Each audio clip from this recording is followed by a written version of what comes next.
I have been selling this book, Zanazli and Wan Chun Hong's Guide to Indie Filmmaking, which is published by MPH for a while now. It's a really good book if you want to be a filmmaker, whether it's for YouTube, social media, TV, film, cinema, whatever. This is the book to get. I'm going to make it more accessible and more affordable to all of you because I believe that everybody needs to become a filmmaker.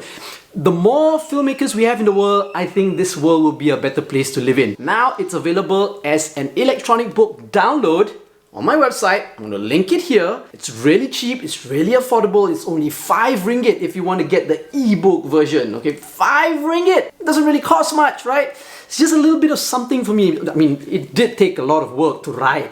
Each chapter of this book talks about one part of the filmmaking process. And for each chapter as well, I interview a local filmmaker. It's only 5 ringgit. It's only 5 ringgit. You're watching and listening to the Fat Bidin Film Club. I'm streaming, I'm Zanazli. And I'm Shah. As usual, every week we watch a local film and we review it. And this week we are watching a local film and we're reviewing it. It's Boleh Bakal Aku Tumbuk Muka Kau. It's called Sinakagon. Semangat pagi takkan lenyap. Aku tumbuk muka kau.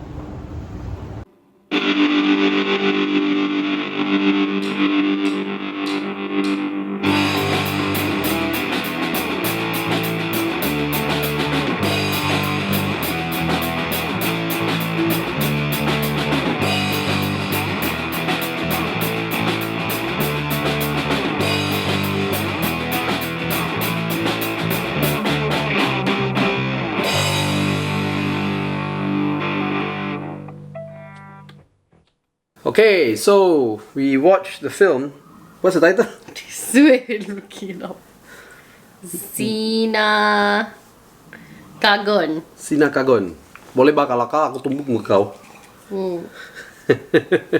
Okay. What's it about? It's about these two girls, Eve and Lisa, who are friends Who I cannot tell apart. Who go back to Lisa's kampung in Sabah. They're both Sabahan and they go back to her kampung, and the entire show is in Dusun, right? So they go back to her kampung. Do we know where in Sabah? Maybe they mentioned it, but I forgot. But I feel like no, they mentioned the name of the kampung lah, but it's pretty much the Sabahans will say, oh, it's like, oh, you're from Africa.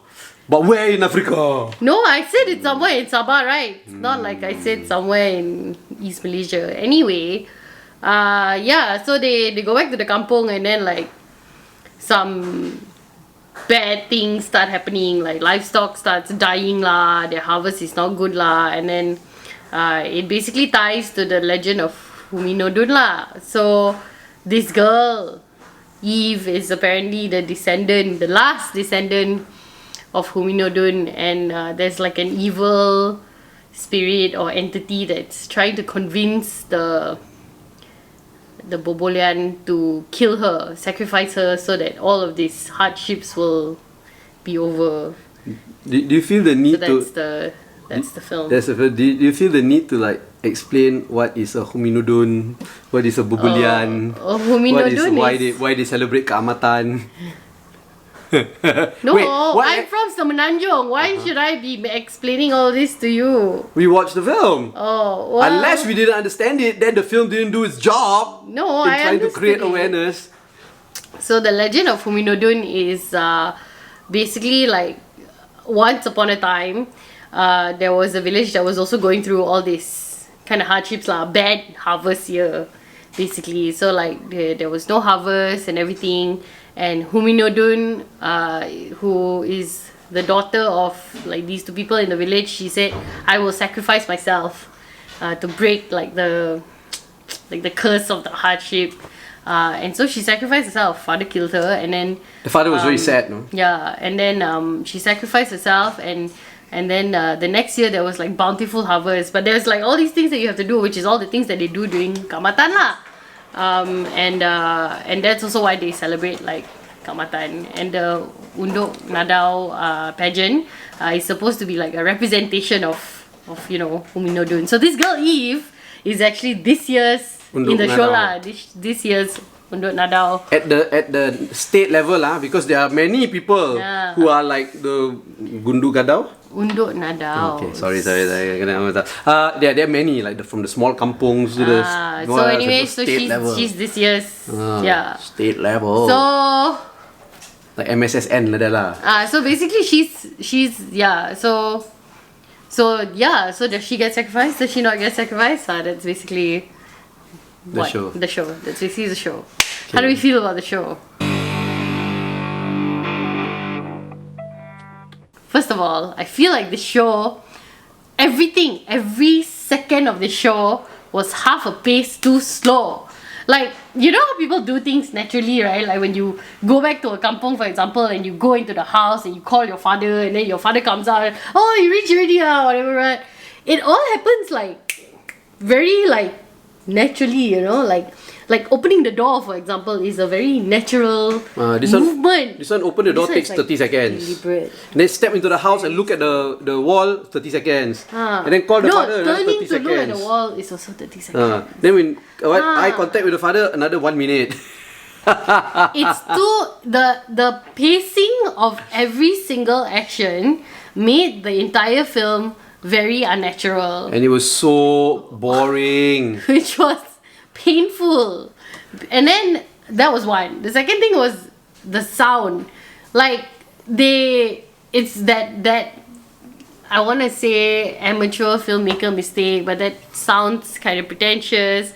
But it's basically like a mistake that a lot of filmmakers do, where they think that you need sound for every single scene to create the mood. Oh, the song, right? The sound design thing. Yeah, but actually no. Sometimes ambient sound is all the sound you need. And like, it was so irritating to me that the show was set in like a remote village, and there was no ambient sound of this remote village. There's no water running, there's no like insect sounds. All the insects die already because of the curse. Just like, maybe it's all just like, all this like, oh, this is a tense moment, we must play tense music. This is like a whatever moment. It was tiring lah. It was very tiring to watch this show. I must say that we don't get a lot of East Malaysian films at all, very rarely, and like we actually were looking forward to watching this movie. I really like the fact that it was in the Dusun language.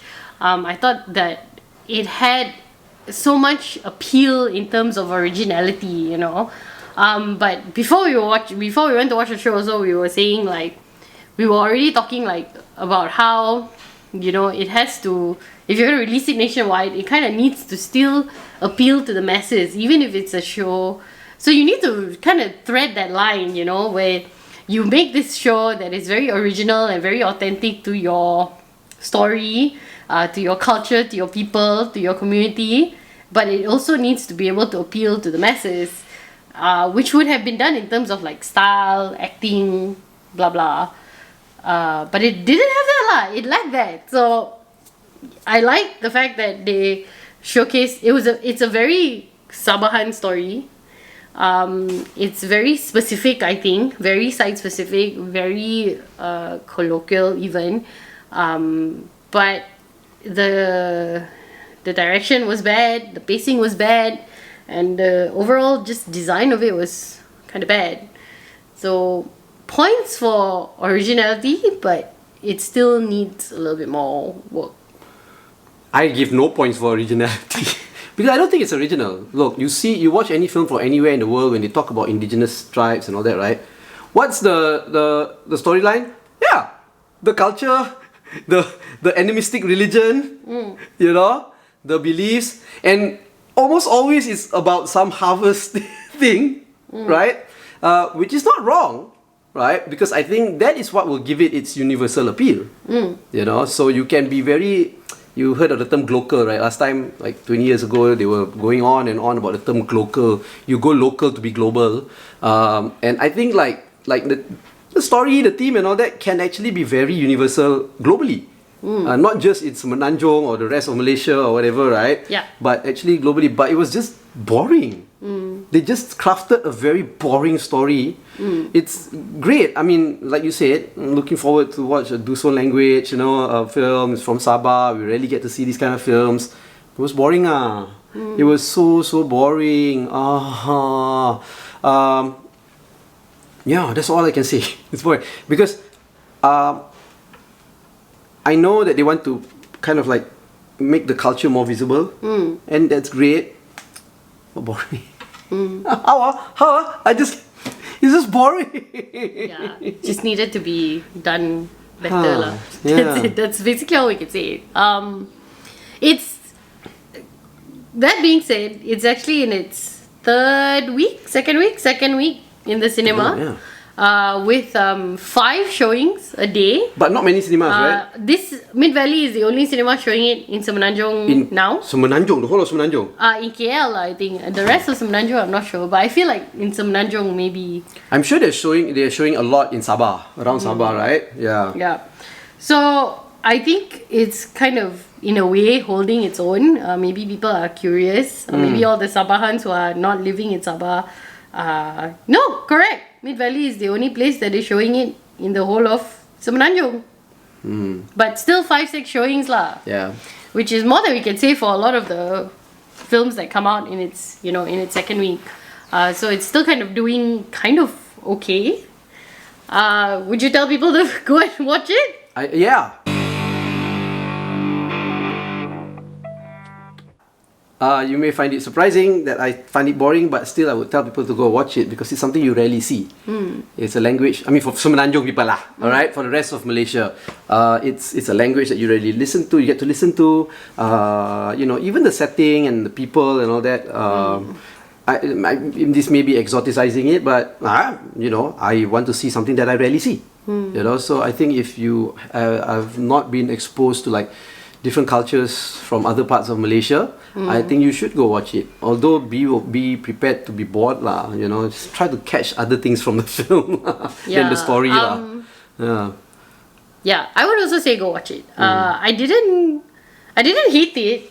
Yeah, I didn't hate it. I really appreciated the effort that was put into it. You can really see that they put in quite a bit of effort into it, but it just could have been better is all. Yeah, so, I don't hate it either. Yeah, so I would still say go and watch it. Definitely Semenanjung people should also go and watch it because they really, I think a lot of Semenanjung people know so little about Sabah.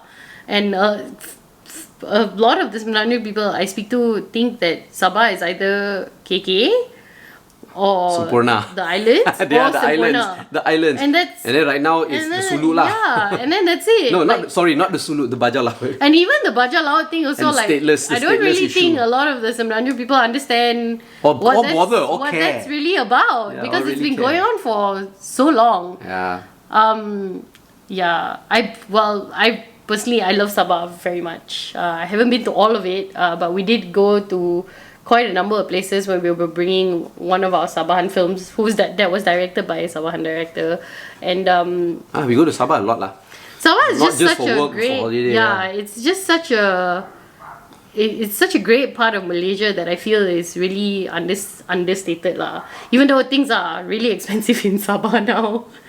I have a friend who's Sabahan who comes here to buy capsicum because the capsicum in Sabah is like 16 ringgit. Only certain things are expensive. Many things are cheaper there. Yeah. So support the local Sabahan film, and hopefully this sets the benchmark for films from East Malaysia to just get better and better lah. It's my hope lah. Yeah. I mean, don't support it if it's bad.